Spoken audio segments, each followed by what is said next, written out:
Pixel 6a pre-orders will start on July 21st and the device starts at $449 US. It'll come in 3 colors, has a 6.1 inch display, a dual rear camera system including a 12 megapixel camera and an ultra-wide lens. Includes 5G connectivity, the Tensor SoC, and Titan M2 security. Most importantly for you, you're going to get that magic eraser and all of the features that you would expect on a premium phone from Google. We didn't get any pricing on the previewed Pixel Watch. Now this was rumored to be coming for a long time. It looks fantastic and we did see a demo. It will, of course, have Wear OS, which means tap, glancing, and Google Assistant integration for your control methods. We, of course, saw integration with the newly announced Google Wallet, as well as tap-to-pay functions,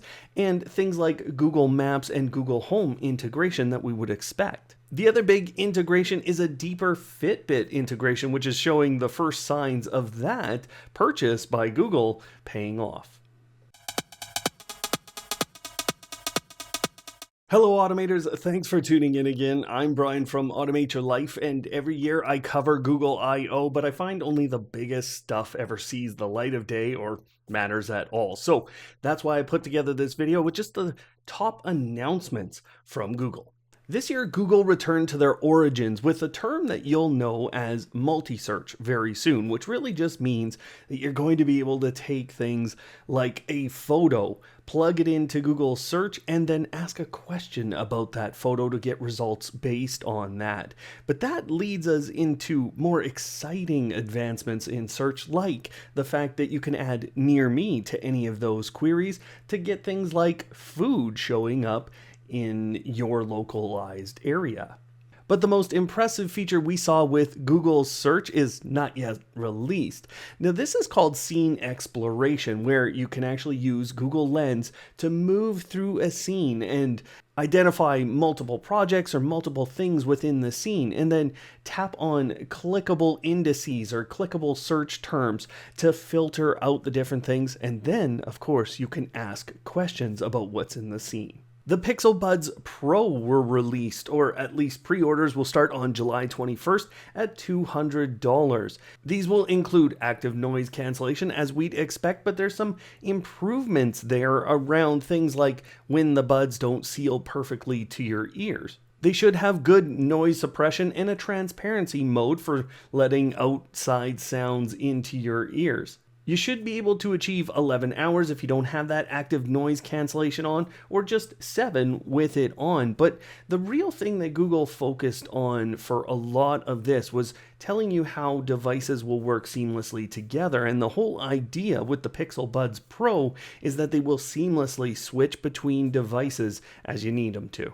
The Google Assistant got some pretty big updates with a new feature on Nest Hub Max where you just have to look at the device and start speaking. The rollout starts today. It requires face match, voice match, and the processing is being done on the device. That means data isn't being shared outside the device of what you're doing, but you'll have to still opt in to allow this new feature. There's a new quick phrases feature that's being expanded further out. You used to be able to say stop to end a timer, but now you can pick from a list of quick phrases that you don't have to use the wake word with to have them execute. This is all based on improvement in natural language processing, and we even saw a demo where Google kind of did the during a conversation if it was taking a little extra time to get something out. So you'll notice those speech processing improvements as well. We got the first snippet from Google about Google Wallet. Now, what I really liked about this announcement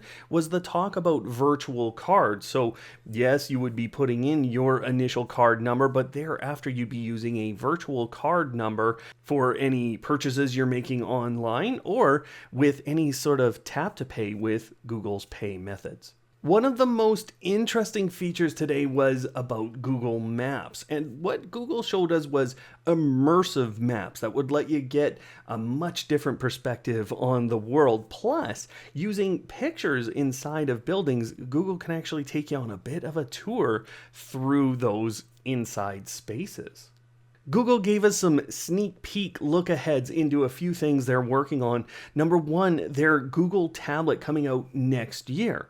Number two, I was really impressed with their augmented reality glasses that kind of gave me a vision of a future Google Glass. The translation component showing up on the display or on the glasses themselves was something pretty exciting to me. The preview of the Google 7 and 7 Pro was really exciting because Google mentioned that they'd already be ready for a second generation of their Tensor SoC. One of the previews that was kind of exciting was Fast Pair. Now, this is just a method for getting devices to pair together seamlessly, but this relayed or parlayed straight into the Matter standard, which Google gave us a short little preview of how that process would go with your smart home products quickly being brought into your whole Nest system. And that was where Google gave us a preview of their automation focus for the future. I know we're all looking at routines to be triggered by sensors, but Google really just said your TV will know when to shut off, your locks will know when to lock. And so what they're really talking about is AI-driven automation. And Google gave us a preview of an app that they've created called AI Test Kitchen. Now, this is based off of something called Lambda, or now it's called Lambda 2. So this is the second version of something they showed us last year. My favorite thing from it was called List It, although there are 3 previews. List It would basically take something you wanted to explore and break it down into a list of things that you might want to do. You could reorganize that list or delve further into the list to do more with it. And if you enjoyed this video, then make sure you check out our set of Google Nest updates that show you the latest and greatest features that you get with Google's whole suite of smart home products. Otherwise, thanks for watching today, and of course, don't hate, automate.